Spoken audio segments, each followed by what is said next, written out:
السلام علیکم دوستوں، میرا نام ہے محمد یوسف، آپ میرا یوٹیوب چینل دیکھ رہے ہیں نجرا آفیشل۔ دوستوں آج ہم بات کریں گے سندھی زبان اور رسم الخط کے بارے میں۔ دوستوں آگے بڑھنے سے پہلے گزارش ہے کہ آپ ہمارے چینل کو سبسکرائب کر دیں تاکہ ہماری ہر نئی آنے والی ویڈیو کا نوٹیفیکیشن آپ کو ملتا رہے۔ تو چلتے ہیں اپنی ویڈیو کی طرف۔ دوستوں ہوا کچھ یوں، قدیم زمانے میں سندھی زبان ناگری یا ارد ناگری رسم الخط میں لکھی جاتی تھی، جس کی شہادت البیرونی کی کتاب الہند سے بھی فراہم ہو جاتی ہے۔ البیرونی لکھتا ہے، مالوا کی حدود میں ایک خط جاری ہے جس کو ناگری کہتے ہیں، اور اس کے بعد ارد ناگری خط یعنی آدھا ناگر، کیونکہ یہ ناگر اور دوسرے خطوں سے ملا جلا ہے، اور یہ بھارتیہ کچھ اور سندھ کے علاقے میں مروج ہے۔ اس کے بعد ملواری خط ہے جو ملوشہ یعنی جنوبی سندھ میں رائج ہے۔ دوستوں 5ویں صدی تک ناگری کے علاوہ دوسرے رسم الخطوں کی بھی شہادت ملتی ہیں۔ ایک خیال یہ بھی ہے کہ مختلف قبائل اور مختلف علاقے کے لوگ اپنی اپنی سہولت اور پسند کے مطابق اپنا رسم الخط اختیار کرتے ہوں گے۔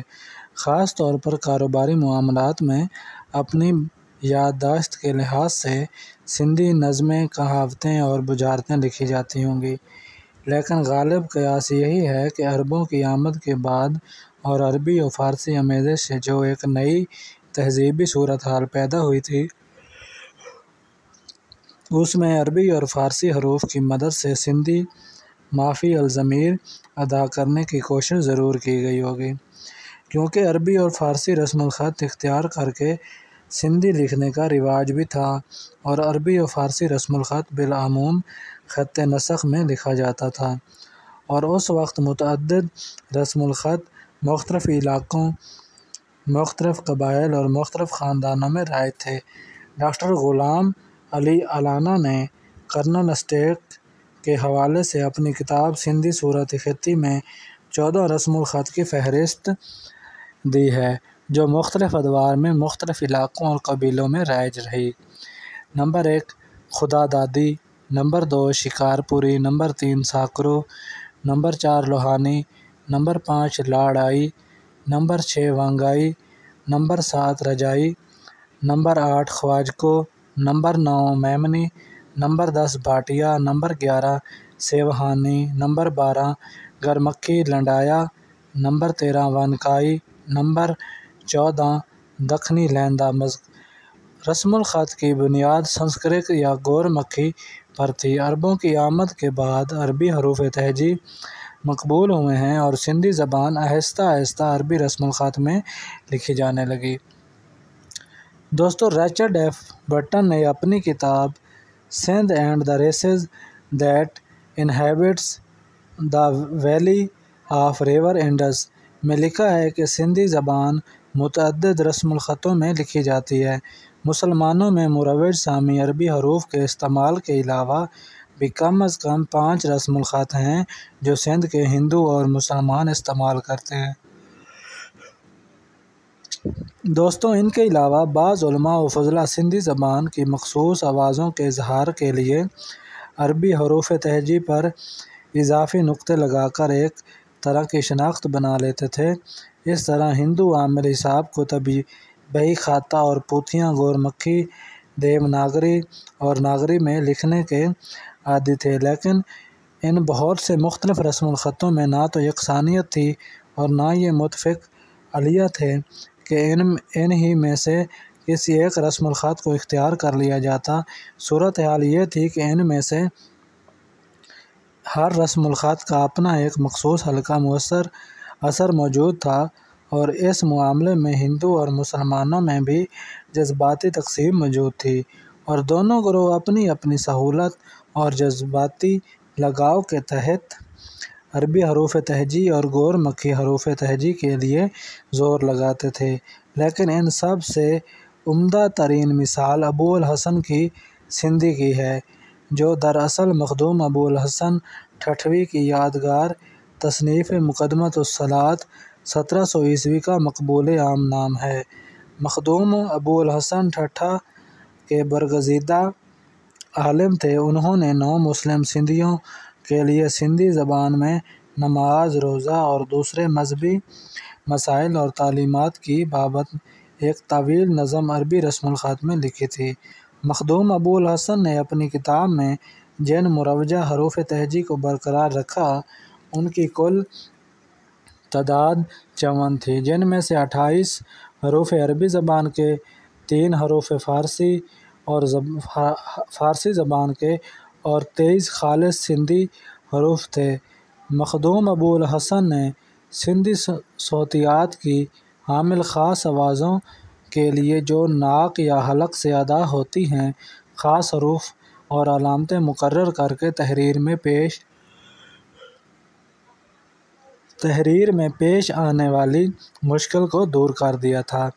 بقول ڈاکٹر نبی بخش بلوچ، مخدوم ابو الحسن کی کتاب مقدمۃ الصلاۃ، جو بعد میں ابو الحسن کی سندھی کے آسان نام سے مقبول ہوئی، دراصل تعلیم عام کرنے کے تحریک کا حصہ تھی، اور اس کتاب نے سندھی ادب کی زبان روایت کے دوش بدوش تحریری ادب کے امکانات بھی پیدا کیے۔ بعد میں مخدوم ابو الحسن کی سندھی کی طرز میں متعدد کتابیں لکھی گئیں۔ مثلاً ٹھٹھہ کے مشہور عالم مخدوم ضیاء الدین نے اپنی درسگاہ کے طلباء کے لیے مذہبی تعلیمات پر مشتمل منظوم کتاب لکھی، جو مخدوم ضیاء الدین کی سندھی کے نام سے مشہور ہوئیں۔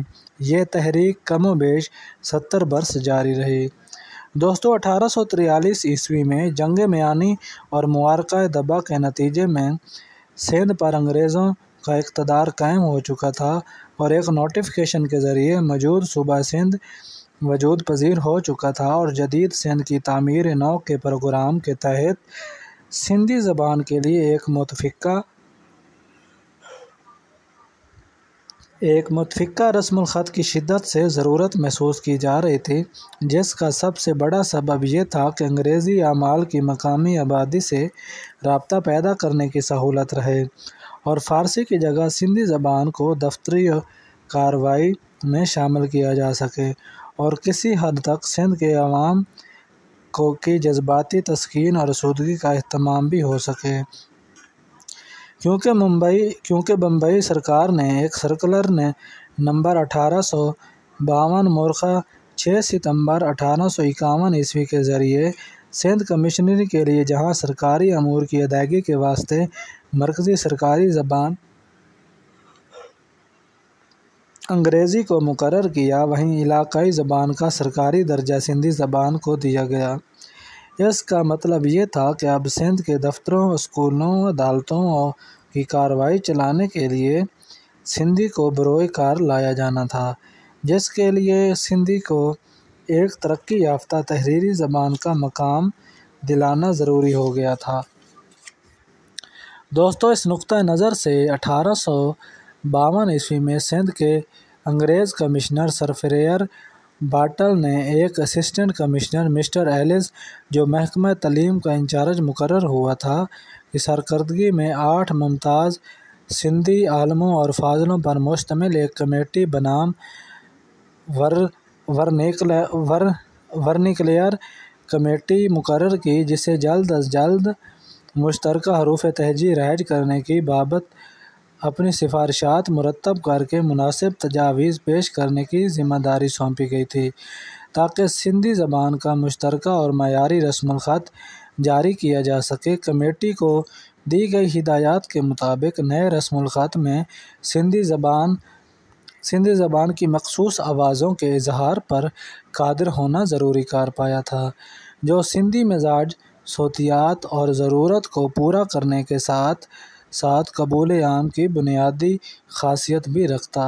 مذکورہ کمیٹی میں شامل افراد کے اسماء گرامی کچھ اس طرح سے بیان ہیں۔ نمبر 1، رائے بہادر نارائن جگن ناتھ، انہی کے نام پر کراچی کا مشہور NJV ہائی اسکول قائم ہوا تھا، جو اب تک فروغ علم میں مصروف ہے۔ نمبر 2، دیوان نندی رام میرانی سیوہانی۔ نمبر 3، دیوان پربھوداس آنند رام چندرانی۔ نمبر 4، دیوان آدرام تھانور داس میر چندانی۔ نمبر 5، خان بہادر مرزا صادق علی بیگ۔ نمبر 6، میاں محمد صاحب۔ نمبر 7، قاضی غلام علی ٹھٹوی، نمبر 8 میاں غلام حسن ٹھٹوی۔ دوستو یہ تھی ہماری آج کی ویڈیو۔ اگر آپ کو ہماری ویڈیو اچھی لگی ہو تو ویڈیو کو لائک کر دیں، چینل کو سبسکرائب کر دیں تاکہ ہماری ہر نئی آنے والی ویڈیو کا نوٹیفیکیشن آپ کو مل سکے۔ دوستو ملتے ہیں ایک نئی ویڈیو